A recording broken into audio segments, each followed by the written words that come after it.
ბრალდებულმა გიორგი ქემოკლიძემ, რომელიც იკავებდა სპეციალური პენიტენციური სამსახურის პენიტენციური დეპარტამენტის დირექტორის მოადგილის თანამდებობას, ბოროტად გამოიყენა სამსახურებრივი უფლებამოსილება. კაცი, რომელსაც საქართველოს ციხეების კონტროლი წლების განმავლობაში ჰქონდა ჩაბარებული, დღეს რუსთავის ციხეში უკვე ბრალდებული სტატუსით შევა. პროკურატურა გიორგი ქემლოკიძის წინასწარ პატიმრობაში გაშვებას ითხოვს, თუმცა დაჭერების სერია ბაჩიაშვილის ციხის საკანში ცემის საქმეზე ახლა დაიწყო და დღეს პროკურატურამ დაანონსა, რომ გაგრძელება იქნება.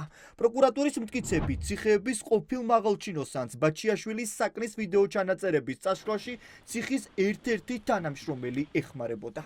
გიორგი ქემოკლიძემ მისდამი დაქვემდებარებაში არსებული ელექტრონული საშუალებებით მეთვალყურეობის სამმართველოს უფროსს უბრძანა გიორგი ბაჩიაშვილის საცხოვრებელი საკნისა და ამავე საკნის მიმდებარე ტერიტორიაზე განთავსებული ვიდეო სამეთვალყურეო კამერების გათიშვა. ციხეების ყოფილი შეფი ბრალდებებს დუმილით ხვდება. გიორგი ქემლოკიძეს დღეს სუსის იზოლატორში ბრალი წაუყენეს, თუმცა თქვა, რომ უდანაშაულოა.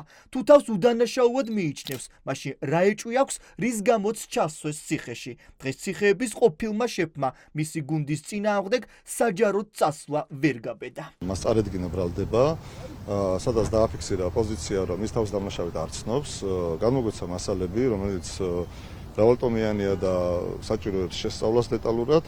სხვა დეტალებზე ამ ეტაპზე ვერ ვისაუბრებთ. 332 მოხლის პირველ ნაწილზე დავებიან ამ ეტაპზე. სამწუხაროდ არ აღიარებს და საინტერესოა თვითონ რას ფიქრობს, სისტემამ გაწირა ეს ადამიანი? ან ბრალი რაც არის გამოგონილი მის წინააღმდეგ? რაც არ უნდა იმდენი შეკითხვა დამისვათ, სამწუხაროდ იგივე პასუხი უნდა გაგცეთ, რაც ამ ეტაპზე შემიძლია რომ გაგცეთ. ბრალს არ ეთანხმება და პოზიცია ეს, რასაც ახლა დღეს შემიძლია გავაჟღერო, არის ის, რომ თავს დამნაშავედ არ აპირებს სასამართლოში რამის თქმას?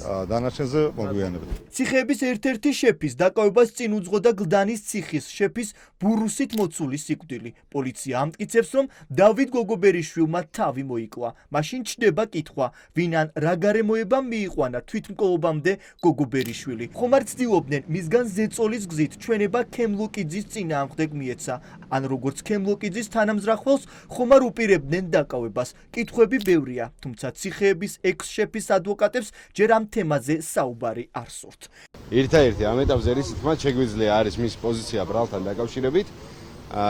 ბრალს ის არ აღიარებს, წარდგენილ ბრალდებაში თავს არ ცნობს დამნაშავეს. სხვა დეტალებზე საუბარი უკვე შემდეგ გადავწყვეტ, შეგვეძლება თუ არ შეგვეძლება, მისი ინტერესებიდან გამომდინარე, ჯერ გვაქვს 9-ტომიანი საქმე შესასწავლი.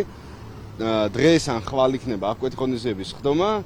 სუსი ამტკიცებს, რომ გიორგი ბაჩიაშვილმა დიდი ფული გადაუხადა ციხეების ყოფილ მაღალჩინოსანს, რომ საკანში ისეცემათ. ეს ამბავი კი ბაჩიაშვილს ევროსასამართლოსთვის სჭირდებოდა.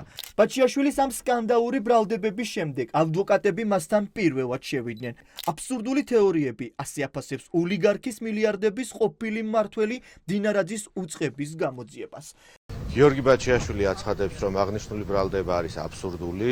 უფრო მეტიც, მან დაკავებული პირის სახელი და გვარი შეიტყო მხოლოდ სიუჟეტიდან და მანამდე არც იცოდა ამ პირის არსებობის შესახებ. პირველივე დღიდან, მაგალითად, ჩვენ ვაცხადებდით, რომ სასიცოცხლოდ მნიშვნელოვანი იყო ვიდეო ჩანაწერების ამოღება. დღეს აღმოჩნდა, რომ ეს ვიდეო ჩანაწერები არის წაშლილი. ბაჩიაშვილი აცხადებს, რომ წარმოუდგენელია მისთვის, მას როგორ უნდა დაეგეგმა თეორიულადაც კი და მიეღო გადაწყვეტილება ვის შეუსახლებდნენ. ინციდენტამდე 11 ივნისამდე ბაჩიაშვილი იმყოფებოდა დაახლოებით 1 კვირა საკანში მარტო. მსგავსი ბრალდების წარდგენა საჭიროებს მტკიცებულებებს და იმ ვითარებაში, როდესაც მსგავსი ფაქტი არ არსებობს, წარმოუდგენლად მიმაჩნია მტკიცებულებების არსებობა.